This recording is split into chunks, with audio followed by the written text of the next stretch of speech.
নমস্কার বন্ধুরা, কেমন আছেন আপনারা? আশা করি সকলে ভালো আছেন। জিএস রান্নাঘরে আপনাদেরকে জানাই স্বাগত। আবারও চলে এলাম আরেকটি রেসিপি নিয়ে। আজকে আমার রেসিপিতে থাকছে মিনি কচুরি। মিনি কচুরি তৈরি করবার জন্য এখানে আমি ময়দা নিয়ে নিয়েছি, আর এখানে মুগ ডাল, এটা আমি 2-3 ঘন্টা মতো ভিজিয়ে রেখেছিলাম। আর মশলা হিসাবে এখানে নিয়েছি জিরে, মৌরি, ধনে, লঙ্কা আর গোলমরিচ। আপনাদের কাছে অনুরোধ রইল আপনারা পুরো ভিডিওটি প্রথম থেকে শেষ পর্যন্ত দেখবেন। আর আমার চ্যানেলে নতুন বন্ধু হয়ে থাকলে চ্যানেলটি সাবস্ক্রাইব করার অনুরোধ রইল। মিনি কচুরির জন্য সবার প্রথমে ময়দাটাকে খুব ভালো করে ময়ান দিয়ে নিতে হবে। আর তার আগে আমি এর মধ্যে এখানে একটু জোয়ান ডলে দিয়ে দিচ্ছি।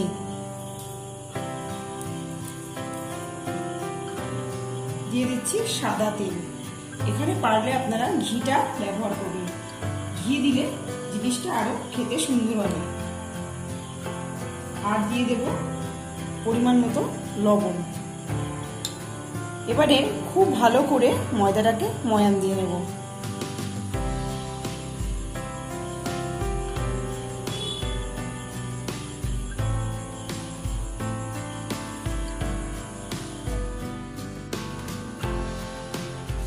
ময়দাটা খুব ভালো করে ময়ান দিয়ে নিয়েছি। এই যে দেখুন, মুঠ করছি, হাতের মধ্যে ময়দাটা মুঠ হয়ে যাচ্ছে, আর চাপ দিলে ভেঙে যাচ্ছে, তার মানে ময়ানটা সম্পূর্ণভাবে হয়ে গেছে। এবারে জল দিয়ে ময়দাটাকে শুকনো করে মাখতে হবে, যাতে খুব বেশি নরমও না হয় আবার খুব শক্ত না থাকে। সেইভাবে ময়দাটাকে মেখে নেব। ময়দাটা মেখে রেডি করে নিলাম। এবারে ময়দাটাকে একটা পাত্র দিয়ে ঢাকা দিয়ে রেখে দেবো। কড়াই বসিয়ে দিয়েছি। এবারে একে একে মশলাগুলো সব দিয়ে দিলাম একসাথে। এবারে মশলাগুলোকে ভেজে নেব। যতক্ষণ না মশলা থেকে একটা ভাজা গন্ধ বেরোবে ততক্ষণ মশলাটা ভেজে নেব।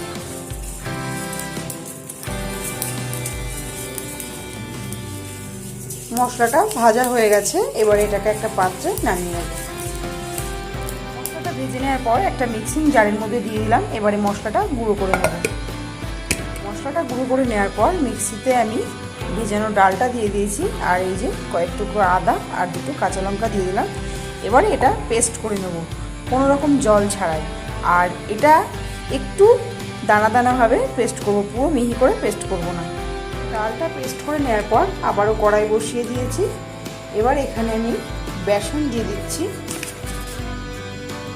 এবারে বেসনটাকে একটু ভেজে নেব, কোনো রকম তেল ছাড়াই কিন্তু বেসনটা ভেজে নেব।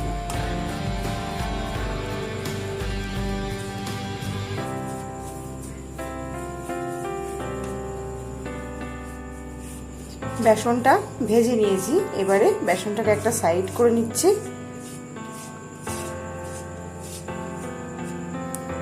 আর এবারে এখানে আমি দিয়ে দিচ্ছি পরিমাণ মতন সাদা তেল। এখানে কিন্তু সাদা তেল ব্যবহার করলেই ভালো হবে।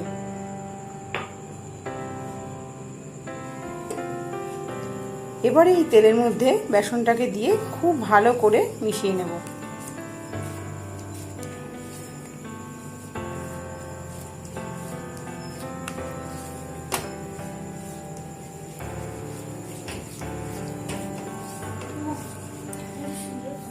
বেসনটা তেলের মধ্যে দিয়ে আবারও একটু নাড়াচাড়া করে ভেজে নিলাম।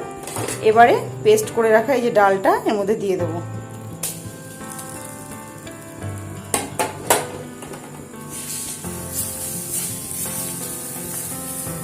ভালো করে বেসনের সঙ্গে মিশিয়ে নিচ্ছি।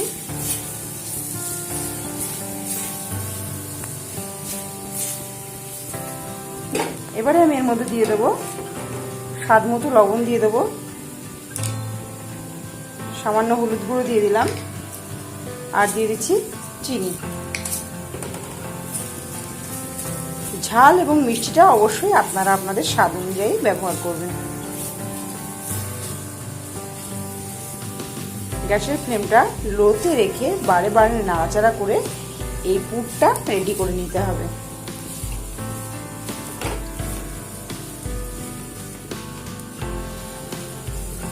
পুরটা কিন্তু প্রায় তৈরি হয়ে এসছে। এবারে আমি যে মশলাটা করে রেখেছিলাম, এবারে ভেজে রাখা মশলাটা এর মধ্যে দিয়ে দিচ্ছি। মশলাটা দিয়ে আবারও ভালো করে নাড়াচাড়া করে মিশিয়ে দিচ্ছি। খুব সুন্দর একটা গন্ধ ছাড়তে শুরু করেছে।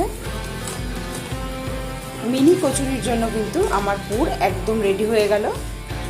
এবারে এটাকে একটা পাত্রে নামিয়ে ঠান্ডা করে নেব। ঠান্ডা হয়ে গিয়েছে। এবারে আমি পুরটা হাতে নিয়ে এরকম গোল গোল বলের মতন করে নেব, তাতে করে আমার কচুরিটা করতে সুবিধা হবে।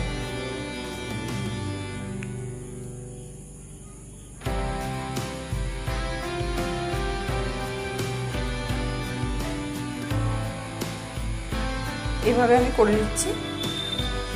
এই যে একটা লেচি নিয়ে নিলাম, চারপাশটা একটু পাতলা করে গোল বাটির মতো করে দিচ্ছি, মাঝখানটা কিন্তু পাতলা করছি না। একটা পুরের বল এবার এর মধ্যে দিয়ে দিলাম।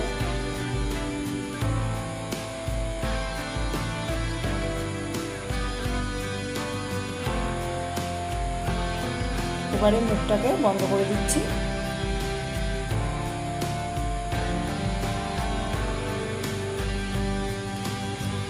এবারে হাতের সাহায্যে ঘুরিয়ে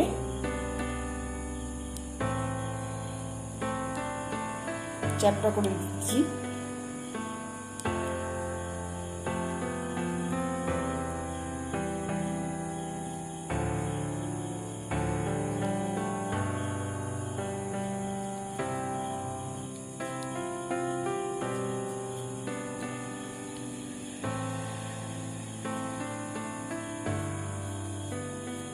এই যে এইভাবে আমি তৈরি করব। আর একটা আমি আপনাদের করে দেখাচ্ছি।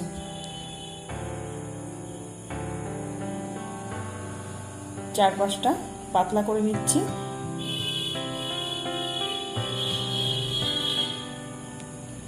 আবারও একটা পুরের বলের মধ্যে দিয়ে দিলাম।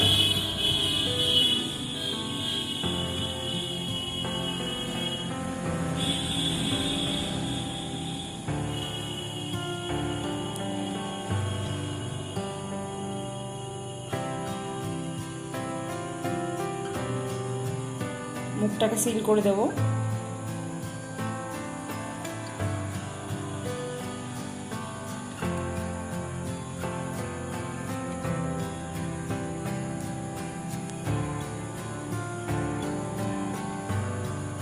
হাতের তালুর সাহায্যে এইভাবে চ্যাপটা করে দেব।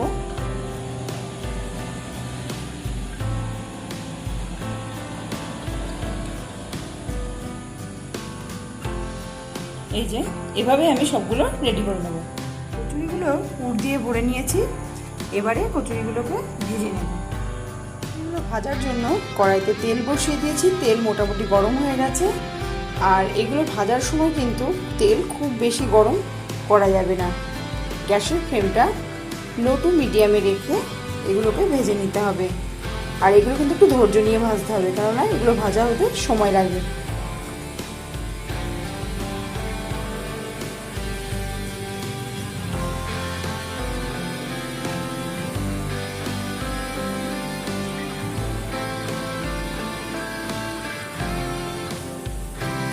এবারে এগুলোকে ভাজা হতে দেব। ফিরে এলাম কিছুক্ষণ পর। এবারে কচুরিগুলোকে একটু উল্টে দেব। ফোলা কিন্তু শুরু হয়ে গেছে, বেশ ফুলে টোপা টোপা হয়েছে।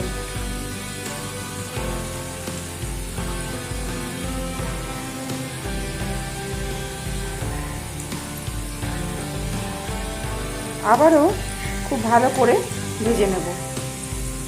ফিরে এলাম কিছুক্ষণ পর। আমার মিনি কচুরিগুলো কিন্তু ভাজা হয়ে গেছে। আর এগুলো আমার ভাজা হতে প্রায় 15 থেকে 20 মিনিট মতো সময় লাগলো।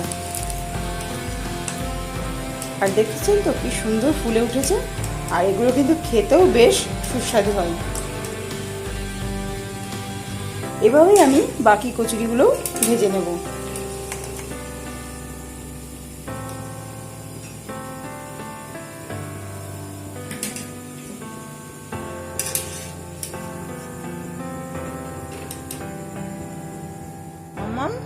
এই যে কচুরি রেডি।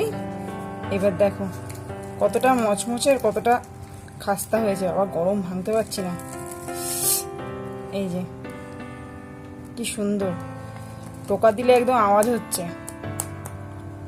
নাও, এখানে চাটনি দিয়েছি আর এখানে সস দিয়েছি, এবার তুমি খাও, খেয়ে বলো আমাকে কেমন হয়েছে।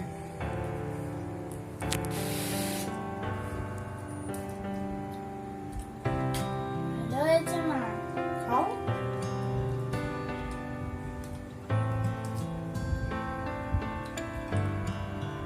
টেস্ট হয়েছে?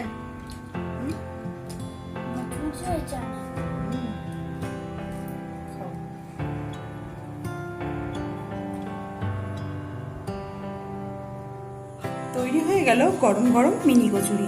এটা আপনারা যে কোনো চাটনির সঙ্গে খেতে পারেন কিংবা শুধু, এগুলো কিন্তু গরম গরম খেতে বেশ ভালো লাগে।